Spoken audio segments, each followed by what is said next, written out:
Moto mkubwa umezuka katika kiwanda cha Mombasa Maize Millers kilichoko eneo la Majengo, Mombasa.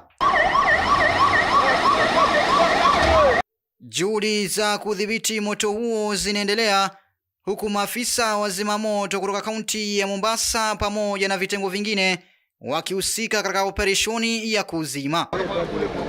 Moshi mzito unaonekana kutoka katika eneo la kiwanda unaashiria ukubwa wa moto huo, huku shughuli za kuzima zikiendelea kwa kasi. Maafisa wa shirika la Msalaba Mwekundu pia wamefika katika eneo hilo kwa ajili ya kutoa msaada unaohitajika. Kufikia sasa hakuna taarifa za watu kupoteza maisha au kujeruhiwa, ingawa moto huu unatarajiwa kusababisha hasara kubwa ya mali.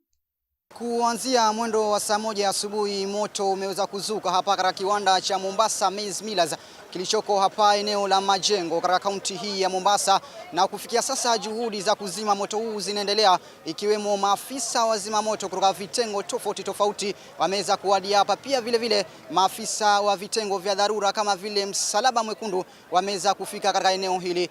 Kufikia sasa chanzo cha moto huo bado hakijaweza kubainika, lakini pia vile tunazidi kufuatilia tukio hili mtazamaji. Nikiripotia runinga ya Al Hayat TV kutoka kiwanda hiki cha Mombasa Maize Millers hapa jijini Mombasa, mimi ni Abdurrahman Toya.